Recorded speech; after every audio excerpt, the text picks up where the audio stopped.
Bom, Sheila, você já ouviu aí, né? Na nossa entrada lá de Brasília, o Ângelo Nascimento falando da reunião que acontece daqui a pouquinho do presidente com os governadores da Amazônia Legal.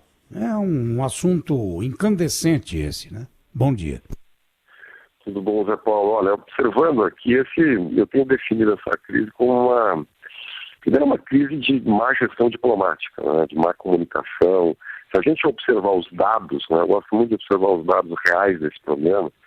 Quer dizer, se a gente pegar os dados do INPE, quer dizer, do chamado sistema DETER, que é o sistema de monitoramento de alertas, você vai ver que realmente nós estamos com uma média de desmatamento na Amazônia que é de 70%, para arredondar aqui, acima, esse ano, né, até julho, até final de julho, acima da média dos últimos 10 anos. Tá? Mas, por exemplo, em 2016 nós tivemos um número, né, de quilômetros quadrados desmatados lá na região da Amazônia maior do que esse ano. Por exemplo.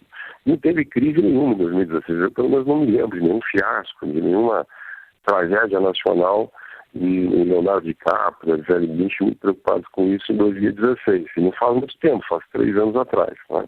Isso significa que não é preocupante? É óbvio que é preocupante. Né? E se a gente for um pouquinho mais a fundo, a gente vai ver o seguinte: até maio, o sistema vinha detectando uma redução dos alertas em relação ao ano passado. A partir de junho, julho, realmente houve uma explosão. Chegamos aí em julho, coisa de três vezes mais alertas do que no mesmo período do ano passado. Tá? Então nós estamos falando, na verdade, de uma crise de 2 meses de crescimento dos alertas de desmatamento, que estão basicamente ligados com desmatamento. Então, por quê? Porque a mata é desmatada, a árvore é derrubada, e depois faz a queimada para fazer a tal da limpeza, né, da mata. É isso que acontece lá. Se isso tem a ver, aí começa muita especulação. O que eu vejo de gente especulando sobre isso não é fácil, né? Começa, mas é que o discurso do Jair Bolsonaro incentiva indiretamente a ação do desmatamento ilegal. Bom, é uma especulação, é possível, né? Que os produtores de madeira ilegais, enfim, se sentem estimulados pelo discurso do presidente, etc. É uma especulação.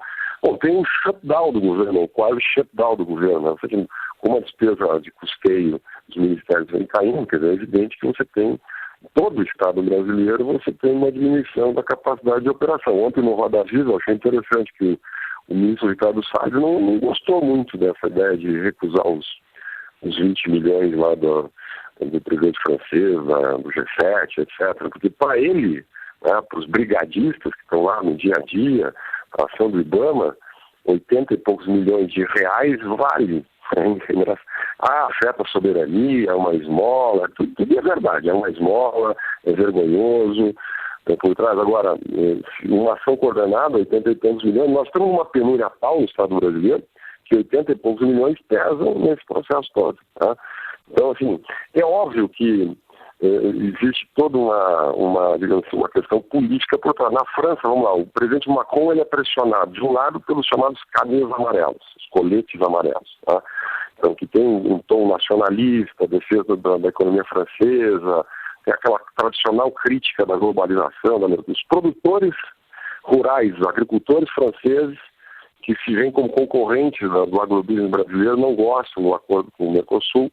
Aí você tem o crescimento dos verdes, são a terceira força hoje na eleição do Parlamento Europeu na França, vem crescendo muito, tem uma pressão enorme com a retórica, a Amazônia obviamente é uma retórica importante, e o crescimento da Front Nacional, que ganhou as eleições do Parlamento Europeu. E o presidente Macron ele vem mantendo nos últimos meses 27% de aprovação, 28%, 26% de aprovação. Então a gente fala que o Bolsonaro está com 40%, pela pesquisa ontem, 43%, né, mais ou menos, 40 e poucos por cento de aprovação. O Macron tem metade disso na França. Então, você fazer oposição a um líder impopular na França, na Europa, de uma maneira geral, como é o Bolsonaro, né, de extrema-direita, contra o meio ambiente, etc., é sopa no mel, né? Então, tem um pouco disso.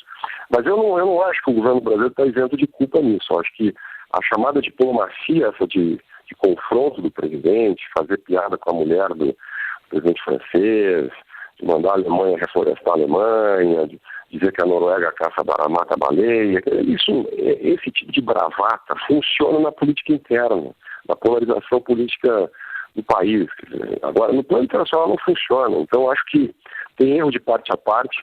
O que eu acho, cobrem daqui a 2 meses, o que eu acho que nós vamos ver é que com esse esforço todo coordenado, com os governadores, quer dizer, com os brigadistas, com a ação do Exército, com a direção de recursos para a Amazônia, nós vamos ver uma redução disso em agosto, setembro, etc. Nós corremos até o bom risco, né, de ver esses números no final do ano, os números consolidados, né, do PRODES, limpo, mostrar um número bastante razoável de redução de desmatamento. Porque o país, bem ou mal, agora se mobilizou em torno desse tema, né? E para fechar aqui, eu acho, sinceramente, um pouco de demagogia. É bom, mas assim, tirar do fundo Petrobras lá 1 bilhão para colocar na Amazônia é muito fácil para o presidente Rodrigo Maia dizer, né? Já tinha sugerido esse dinheiro para educação, agora sugere esse dinheiro para combate a incêndios na Amazônia, sabe? Por que não pega, eu tenho provocado isso, né? Por que não pega o dinheiro que ia ser designado para o fundão eleitoral, né? Que é lá que está para ser votado essa semana, 3,7 bilhões, e direciona. Eu conversei com a líder do governo, a Joyce Hasselmann, no sábado, ela disse que apoia. O deputado Marcel Van Hatten, do Partido Novo, que é um partido que não aceita esse tipo de recurso público, disse, olha, já propôs formalmente essa ideia, né?